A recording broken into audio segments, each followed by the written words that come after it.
There was a time when the world looked to one place to see the future, a place where iron, sweat, and gasoline were transformed into the American dream, Detroit, the Motor City.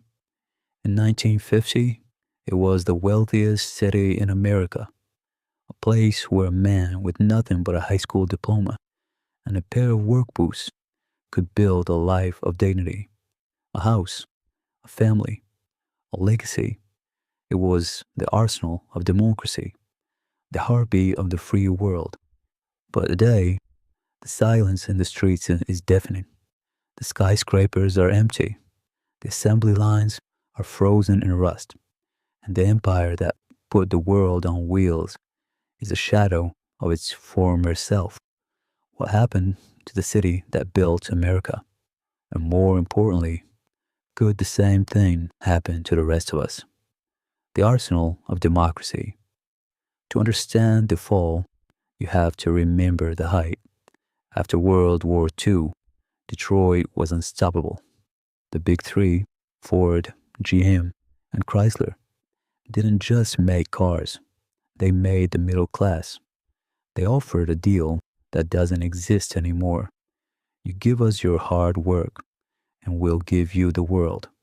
It was a city of 1.8 million people. The streets were paved with ambition. If you wanted to see the strongest economy on earth, you didn't go to New York or London. You went to Michigan. The roar of the engines was the sound of freedom. And for a while, we thought the party would never end. The first cracks. But giants are often slow to move. In the 1970s, the world changed. The oil crisis hit like a sledgehammer. Suddenly, the heavy, chrome-filled V8s that Detroit loved were too thirsty for a new reality. Overseas, competitors were leaner, faster, cheaper. While the boardrooms in Detroit stayed arrogant, the ground began to shift. Factories started to close. Automation began to replace the hands that built the city. And for the first time in generations, the people of Detroit felt something they hadn't felt before. Fear, the exodus, the collapse wasn't a single event. It was a slow bleed. When the jobs left, the people followed. The tax base evaporated. Schools closed. Streetlights went dark.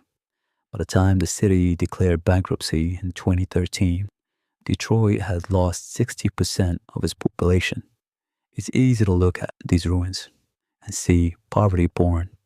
But if you look closer, you see the ghosts of 1,000 stories.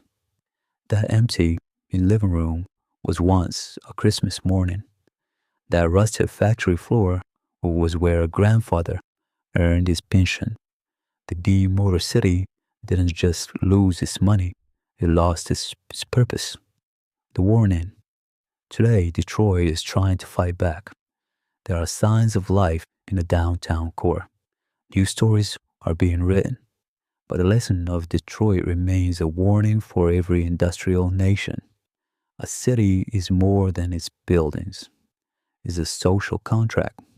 It's the idea that if you work hard, you will be taken care of. When we stop making things, when we forget the value of the man on the assembly line, we lose more than just an industry. We lose a piece of who we are. Detroit built the world, and the world should never forget why. The engines may be silent, but the legacy remains.